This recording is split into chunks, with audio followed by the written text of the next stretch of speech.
Ladies and gentlemen, we are approaching our final destination. The runway is clear as we prepare for landing a new life. Your captain has a special message. Please welcome back two-time Daytime Emmy Award-winning host of the Daytime Emmy Award-winning The Dr. Oz Show, Vice Chair and Professor of Surgery at Columbia University, Director of the Cardiovascular Institute and Complementary Program at New York Presbyterian Hospital, author of 7 New York Times bestsellers and 400 original publications, book chapters, and medical books. He's a world-renowned cardiothoracic surgeon performing more than 100 heart surgeries a year. Today, he has dedicated his time and talent to pilot your health and happiness. Again, Dr. Mehmet Oz. Thank you very much. All right. I've been thinking about what I'm going to say for weeks, and I'm going to say up front that the purpose of this is not to give you information. It's to get you to change your lives. Meaningful change means meaningful change. It means transforming your life in ways that a lot of you probably haven't thought about for quite some time. So what I'm going to do today is take you through my office. This is my office. And allow you to see what it might feel like.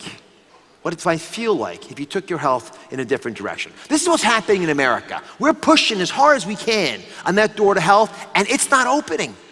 It's not opening. Part of it is because we don't know the biology of what drives change in our bodies, and part of it is we're not taking the time to read those lessons. Let me give you an example.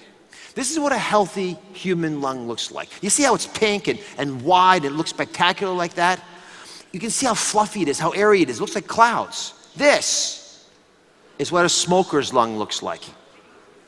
See the dark tar areas? You see the top where it looks like it's been eaten away by moths? That's called emphysema. Emphysema. Now think about this. When you see someone who's a smoker, when you tell them that they shouldn't smoke, you're wasting your time and you're wasting their time because they know that already. If you show it to them, which is what I try to do sometimes, at least they have that visceral awareness of why their cigarettes are actually damaging them, and they can think about it differently. This is why years ago I pledged never to operate on a smoker. Do you know why? Because I love them. I care about them. My only chance to stop them from smoking is before I operate on them. So on Thursdays when I'm up at New York Presbyterian Columbia operating, doing my surgeries, I think about this. I think to myself, what can I say to change your mind about something you want to do but haven't been able to do? I'm going to come back to that theme in a second. Osteoporosis, same basic concept. On the left side, you see the very thick, nice bone. On the right side, that osteoporotic bone, it's sort of worn down, it's thinned out. So how do you treat this? Well, you know, you can give medications for it, right? We have all kinds of things I can offer to you, but what works more than anything else is resistance training, right? Lifting it up. That little bit of activity, which most of us don't do after we hit our 3rd decade of life, it changes the equation dramatically. All right, let's talk about my specialty, hardening of the arteries. Now, atherosclerosis is a process where you literally deposit stuff, junk, gradue. But what it really is rusting away of our insides. Now, in this picture, you see that little plaque in the big tube called the aorta. But on the right side, you have a normal big plump kidney. On the left side, it's shrunken and small. That itty-bitty kidney is dead because the blood that was going to it closed off. See that artery? It's thrombosed. It's got clot in it. The kidney was starved. There are many people in this audience right now who have lost one of their kidneys and they don't even know it because you only need one kidney to live. That's why you can donate a kidney. But when it happens to both of your kidneys, that's big problems. So how do you know what's going to happen? Let me bring this alive to you with an animation. This is what's happening in the inside of arteries all over this country. You're 18 years of age. That little yellow plaque begins to grow. 22, 23 gets larger. Slowly the plaque begins to get big. By the time you're in your 40s, it's gotten really large. And all of a sudden, well, it ruptures. One day it ruptures. Now you have this raw, open sore, this plaque inside the blood vessels. And on top of that, you start to deposit a clot because when you have a cut in the body anywhere, you want to form a clot on it. That clot gets larger and larger and larger, and kaboom! Right there. You saw the leading cause of death in the Western world. That's what a heart attack looks like. Now, some of you might be a little scared by that image, but I don't want you to be. What I just showed you should be terribly empowering, because it turns out that that clot formed over minutes, hours, maybe a day after the plaque ruptured, which means you control that, which means who you fought with this morning and what you eat this afternoon can change the chance of you're having a heart attack tomorrow. That's why number one time for a heart attack is Monday morning. So you're getting close. I bring that up because if it's something that was inevitably happening to you, it would happen over years and you couldn't reverse it, we wouldn't find that. But we know these things happen quickly, and it turns out you control them. Women in particular, but men too, when you change things that are going on in your life, you reverse most of the big illnesses that we're talking about. Some of them you get rid of for good, some of them you just make them a lot better. And I'm going to talk about some of those today. But don't forget this imagery, because I'm going to come back to it over and over again. Let's start off with the big risk factors. You control 70% of how well and how long you live. Think about that. 70% of it, 2/3 of it. Let it be, 1/3 genetic. But you have the ability, if you focus on 5 factors, these are the first 4. Blood pressure. Why 115/75? That's the optimal number. Now, a lot of you think, okay, I'm not hypertensive. If I'm not hypertensive, I'm good to go. But it turns out that hypertension, 140/90, is bad, but the average, which is 130/85, isn't good enough. What happens to the average American? We die of a heart attack. You don't want to be average. You want to be optimal. 115/75. Now, here's why it's important. Remember the animation I just showed you with the blood vessel closing off with the blood clot? Okay, here's how that happens. The very beginning, that little yellow plaque that I talked about, it starts because somebody punches a hole in the artery. So if I were to punch a hole in a wall back there, how would I fix that hole? I'd have to put plaster in it, right? I put high quality plaster in that hole. I get a nice pretty repair. No one can tell anything was wrong. If I put a lousy repair in there, it crackles and fizzles out and I can see the defect. What's the body's plaster? It's cholesterol. When you have cholesterol that's not the good kind, because you're eating the wrong foods, like foods lots of fats in them, or you're overweight, whatever the reason is, you put junky cholesterol in there, you have this hole which is therefore fixed with junky stuff, it clots, it cracks, you get that clot formation. That's what causes the problem. Now think back. Now you know why the cholesterol is a problem, but what makes the hole? The punch is the blood pressure. It's like a high powered water pick or a garden hose or a fire hydrant that's burst. It's blasting away with hard pressure on that very delicate Teflon-like lining of the artery. That ripped away tissue's got to heal itself. That's where the plaster comes in, the cholesterol. So if you stop the hole, you never have to worry about the rest of it. That's number one. Number one risk factor of all. Number one driver of aging. If your blood pressure's high, 10 years shorter life expectancy than not. Number 2, cigarettes. I've talked about them, talked about the motivation a little bit. Turns out to be a very important issue because it rips away the delicate lining as well. But let's talk about how we address cigarette smoking, because I think it's a metaphor for all the other problems you may face. If the person you love is drinking too much, if they're overweight, if they're not doing the things they should do, if they're not showing up in their own lives, how do you get them to change? I would argue you don't do it by telling them they're doing the wrong thing, because they know that already. You do it by asking them one simple favor. All I want you to do is to love yourself as much as I care for you. When you phrase it that way, it's not accusative, it's not prescriptive, you're getting down to the root issue, which is the emotions of why we don't change. Can I just share something with you that Oprah taught me a long time ago, and I think it is true, and I've seen it on my show over and over again? People don't change what they do based on what they know. They change what they do based on how they feel. If we can get into the emotional reasons why people aren't doing the right thing, it changes everything. If we can go from being up here, having knowledge, to this deep visceral awareness of why it matters, people change. That's why when people around you are sick, you change, because you care about them. That's why when you talk to folks about their kids, if you talk to folks about their vision, their future, their hopes, their desires, all those take them to a different place in their life. Topic number 3, physical activity. You don't have to run triathlons. I'm talking about 30 minutes of basic activity a day. When we go around the world and look where people live the longest, they have different types of social structures, they eat different kinds of foods, but guess what? In every one of these places that people live a long time in, they have daily, vigorous physical activity. What kills Americans is not just cancer and heart disease and all those things. Listen, if I got rid of all the cancer in New York, Do you know how much longer we would live? On average, 2.8 years. I mean, I'd love to get rid of all cancer, but what kills us ultimately is we get frail. We're so frail, we can't get treated for the cancer. We can't weather the storm of the illness, so we get culled from the herd. That's why it's so important for us to focus in on avoiding the frailty. Now, especially for women, you hit that 4th decade of life, and you don't think you need that muscle mass. It's vitally important if you want to stay trim and fit and lose weight, but it's also important just for endurance, for longevity. And I'm not talking about running.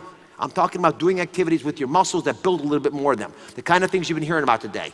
4th, you know about dieting. We've talked about it today, but I'm going to change the focus. I want you to eat a diet you love. If it's not easy to love, you're not going to stay on it. And please write this down if you're taking notes. What does prevention mean? Prevention fundamentally is about making it easy to do the right thing. If you make it easy to do the right thing, you'll do it. If you create traps for yourself to fall, you're going to fall. So when you don't make the decisions in the supermarket and you force yourself to make them in the home because you brought stuff into your house you didn't want to have, it makes it difficult for yourself. It's like chumming the waters. Of course you can't do it. That's why families have to do this together.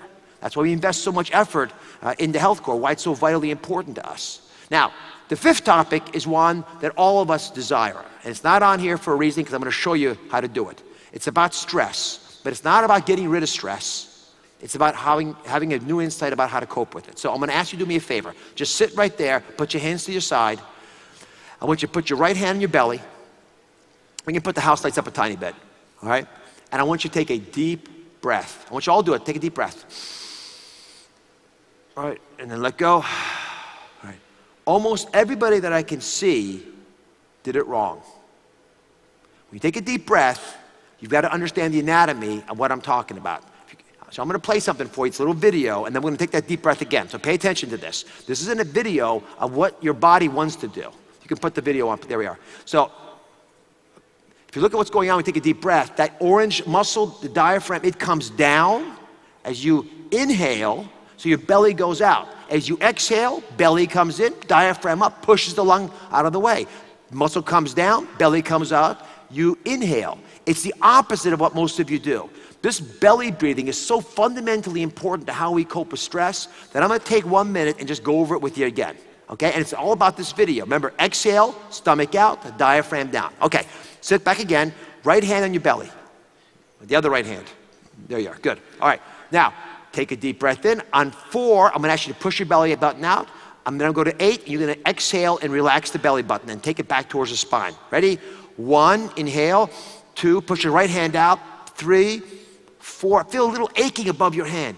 Now relax your stomach. 5, 6, now suck your belly button back towards your spine. 7, 8. Inhale again. 1, 2, push your belly out. Exaggerate it. 3, 4, little aching above it. Now relax the stomach. 5, 6, suck your belly button again towards your spine. Your hand should go way in towards your spine. 7, 8. Very nicely done. Very nicely done. Now, if you're watching a child sleep at night, you will see them do it naturally. If you watch a singer, they'll do it.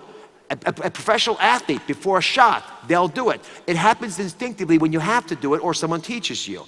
But you know what? We forget it. The next time you're in a difficult situation, you want to reach across and strangle the guy. But instead, that's okay, JB. I'm good with that. And that's how you'll end up coping and changing.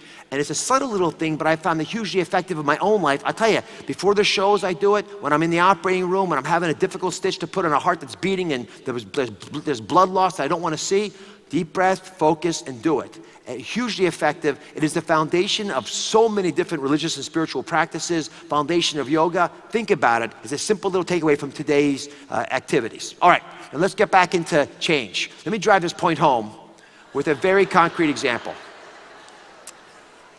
I'm going to talk to you about something that it is the number one thing you ask me about on my show, the number one topic, and it is weight. This famous sculpture that many of you recognize, obviously did not quite turn out this way originally. I've modified it. But there's some fundamental disconnects that we have about why we're overweight. And I gotta say, ultimately it comes down to control. Not just self-control, just understanding control. Your lives are out of control. Our lives sometimes are driven by things that we don't understand. We want our kids to talk to us. They don't often show up emotionally for us. We're having issues with our spouse. Our parents are a problem. All these things happen. And you don't feel like you have any control over all that.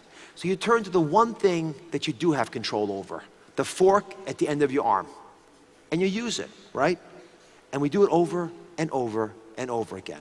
So I'm going to take a two-tiered approach to this. I want to talk a little bit about the biology of blubber, and then I want to talk a little bit about the emotions that sometimes drive us in the wrong direction. Because if you can understand why we do this wrong, you'll probably unravel many of the other assumptions you've made about yourself. And I want you to challenge those assumptions today. I want you to leave the Radio City Music Hall challenging what you have assumed needed to happen in your life.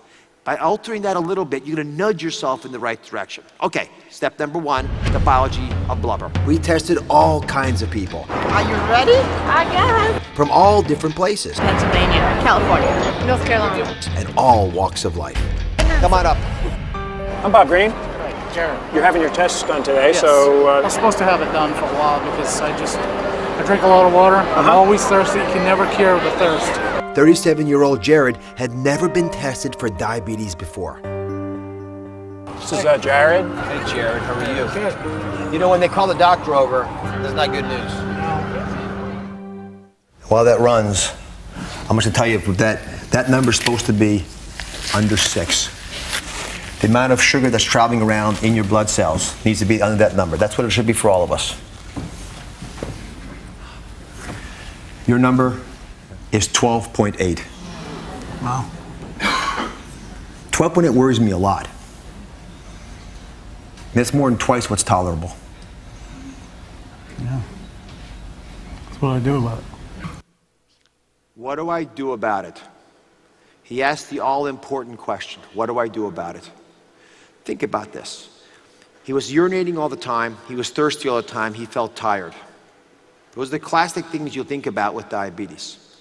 He has, this young man, who's done very well since the show, an ailment that has become an epidemic, not just in this country, but across the globe. 1 in 3 Americans has diabetes or pre-diabetes. We're talking about a problem that will afflict probably half of the girls and boys born in this country who are of Latino origin, at least 40% of black little boys and girls, and a third of white boys and girls in their lifetime. I mean, these numbers are massive, the actual diabetic numbers. And we are mortgaging our future if you're not dealing with this in a serious fashion. So when you recognize that, then it comes down to one fundamental issue. If I have my, there we are. That it's not just about the meds you take, but the risk factors you adjust. This is the ultimate factor that I want to focus in on. The ideal weight is not the key number. The ideal waist size is the key number. You want your height divided by 2 to always be a number bigger than your waist size. That make sense? So I'm 6'1" tall. 6 times 12 is 72 inches plus 1, 73 inches. Divide that in half is 36.5 inches. That's the goal. If you can get to 36.5 inches or lower with your waist size, the odds of you having diabetes and all the other problems that we talk about with big bellies go away. But let me show you why that's so important. This is an animation. Can I see one other point, please? You got to measure it. Why? Guys over the age of 40 never buy a new belt size. They just slip the belt down over the fat, right? And they walk around like this, right? And you know you're out there, right? You walk back like this. I got a 32 belt, right? So you actually got to get the measuring tape, and I carry them around in my pockets and measure people. I'm going to be outside measuring people after this program. So once you do that, you'll understand why that equation is so important. It works for men and women and kids. So here's the animation that'll bring it to life. That yellow pad is the belly fat, the omentum. Get rid of that. Inside your body, you had lunch a few hours ago. Your liver's the big orange thing. The green thing's your gallbladder. The food in your stomach is being squeezed down into the small intestines. That food wraps around the small intestines, and it gets absorbed through the wall of the small intestines. And as it does that, those nutrients begin to get sucked across the wall. If you eat the good foods that we talk about, that you've heard about today, they go up to that big portal vein. They go to the liver. Your liver digests it. It turns it into what you want it to be. If you need a little bit of protein, it builds protein, whatever you need. If you eat the wrong kinds of foods, it turns your liver to foie gras, the fat. 20% of Americans have this in their liver, fatty livers, deposited because we've got big bellies. And then when you have those big bellies, it gets ponderously large. It stretches way across as it fills your waistline. That belly fat does three things. It puts pressure on your kidneys, and your kidneys regulate your blood pressure.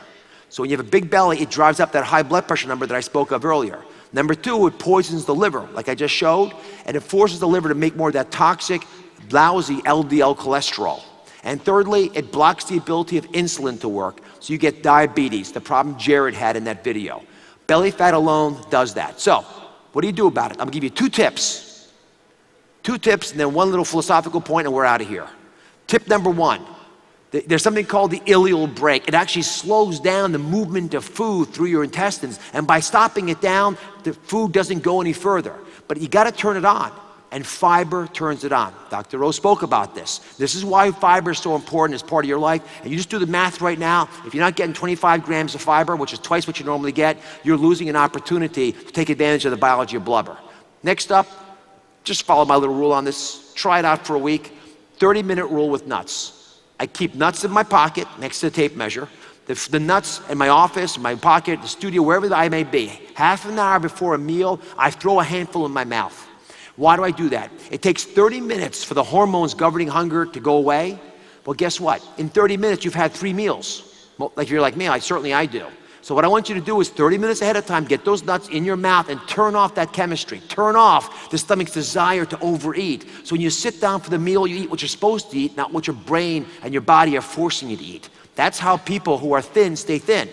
They automate their lives. They make it easy to do the right thing, so guess what? They end up being thin. Thin people think heavy people are lazy, and lazy people think thin people are lucky. Neither's true, right? It's in the middle where the truth exists. All right. My one plea to all of you, I love you dearly. You've taken your afternoon to become an army that can go out there and convince people that they can control their destiny. Don't knock yourselves down on this stuff. You know, we all make mistakes. The next time you fall off the tracks because you didn't do the right thing with your cigarettes or your food or whatever other thing you want to change in your life, think about the GPS system, right? When you're driving in your car, when you're coming down here, you make a wrong turn, what do? Your GPS doesn't berate you, it doesn't beat you up. Your GPS says at the next authorized moment, make a U-turn. What's the big deal? Right? And that ends up being exactly what we need to do for ourselves. Smart living, smart dieting is not a wind sprint, it's a marathon. Think about it that way. And finally, the way you'll know you've succeeded is when you have automated your life. You ought to probably eat the same darn breakfast every morning. I don't care if it's boring. You should not reinvent the wheel every day. The fewer decisions you make, the more successful you're going to be. And when you forget that you're on a new program, when it's not even in your mindset, that's when you know you've succeeded. So I want you to take tips that we've given you all afternoon long, make a 2-week plan out of that, and try it for those 2 weeks, and then train your autopilot to take you in that direction. And if you do it, you've achieved the final goal that I have. Because I know you're deeping, caring, passionate people. If you give your heart a reason to keep beating, it will. I thank you very much for being here today. I'm now going to invite all the presenters to come back and join me again. They've done a wonderful job. I also want to give a shout out to Steve Oates, who actually put a lot of this together. He brought us together with USANA and brought healthcare into it and allowed this event for all of you. So thanks to Steve. If I can bring the other presenters out, I'm going to ask them for one final bit of advice. And as they make their way to the podium, please applaud them as well. There they are. There they are.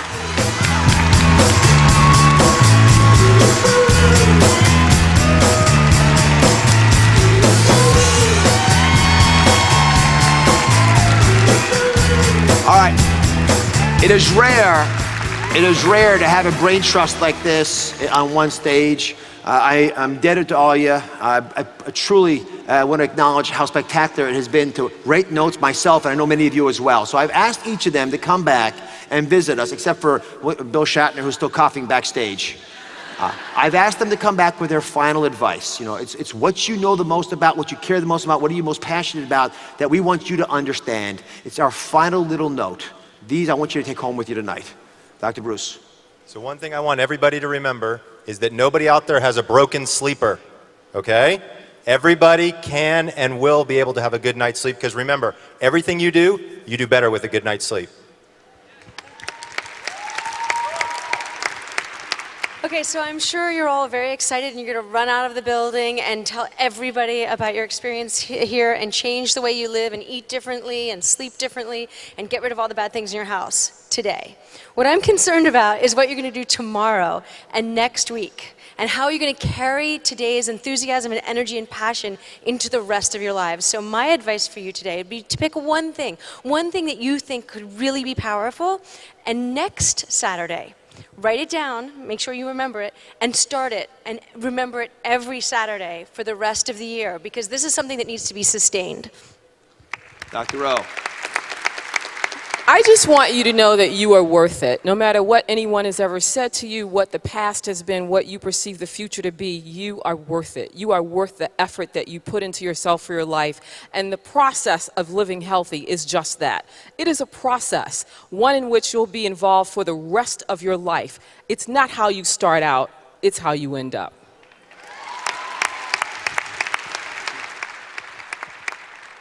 Remember, beauty is from the inside out. Put out the fire for health and beauty. Thank you. Here's the prescription. It'll change your life. 30 days. It's so easy. Tonight, when you go to bed, look into the mirror, into your own eyes, and say, I love you. I really love you. By day 20, your life will be changed. By day 30, you will absolutely believe that you are worthy of love.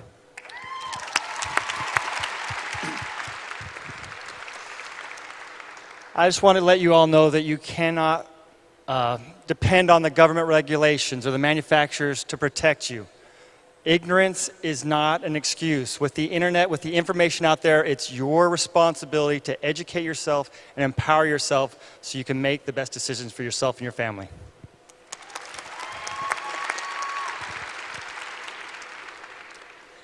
After having grown zillions of cells, human cells, in the laboratory over several decades, I've come to know that healthy nutrition is the single most important thing you can do to keep your cells and body healthy and free from degenerative disease. The cell is the fundamental unit of life. Starve it, injure it, or poison it, and the resulting damage causes degeneration and disease in the body. Nurture it, protect it, and feed it with the nutrients that it needs, and it will repair itself, yielding health and longevity. May you love life and live it to its fullest in happiness and health. Thank you. All right.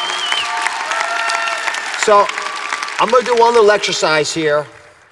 I'm going to ask our expert panelists to get personal. And I'm going to ask each of them to give you the one thing in our own personal lives we do that we think is the most important for health that you can adopt as well.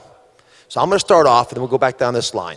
So I'll tell you something that I do every single morning. If you want to follow along with me, I put a little video of what I do on DrOz.com. And by the way, today's the last day to sign up for Transformation Nation. We're trying to give $1 million away, and we're going to do it. It's a big vote off in the spring. Many of you are already part of Transformation Nation, but go to DrOz.com, sign up. It's free.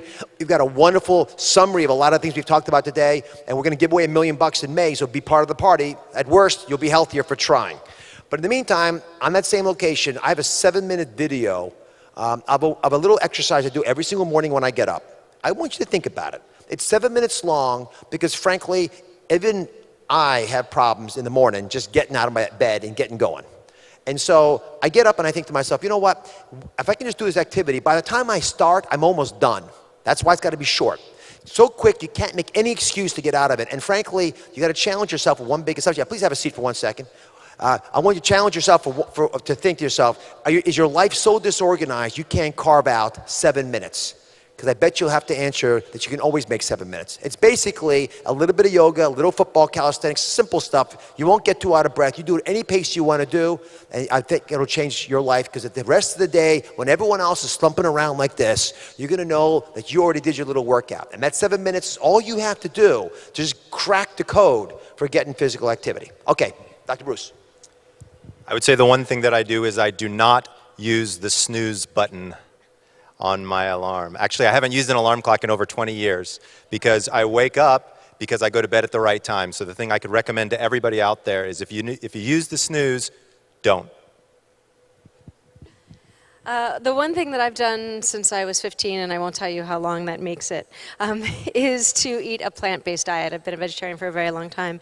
I think that for many reasons it keeps toxins out of my body, not the toxins that are in my home, but it is also a conscious choice to try and improve our environment, because I do think that the way that we farm animals is one of the biggest threats to global sustainability.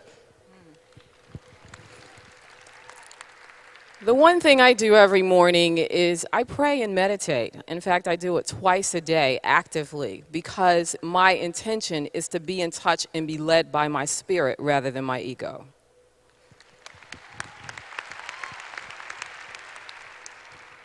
When I wake up in the morning, I give myself an extra 5 minutes for meditation. And that can change the levels of your cortisol for the rest of the day. And we had enough to say about that earlier.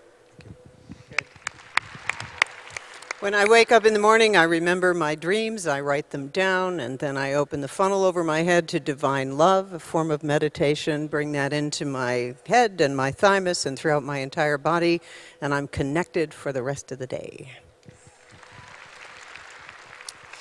What I keep in mind is moderation, baby steps. If you go extreme, you'll fail and you'll stop. So take those little steps and make progress over time and keep on going.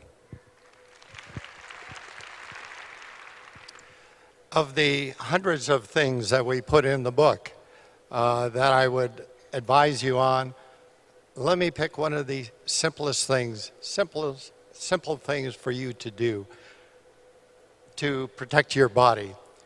Drink only purified water. There are 60,000 man-made chemicals in this world today, and most of them are in our water supply. Don't put those things in your body. We only test for some 91 elements, and you don't want any of those things in your body.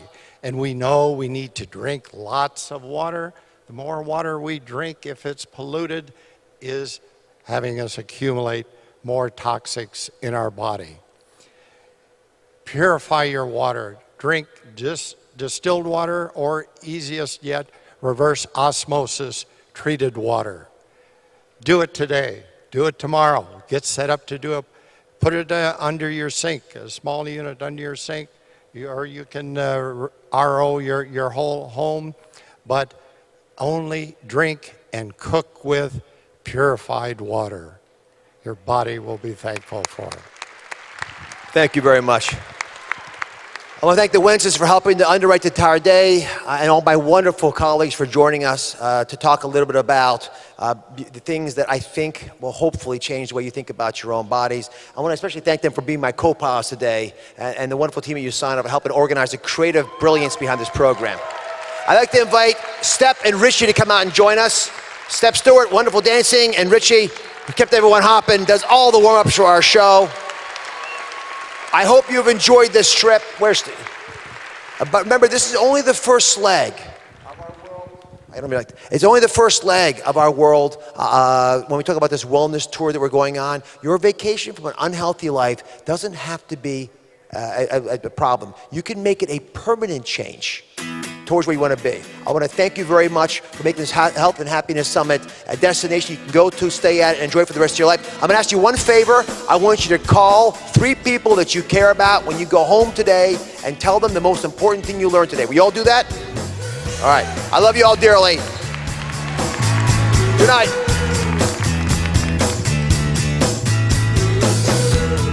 Let's get crazy.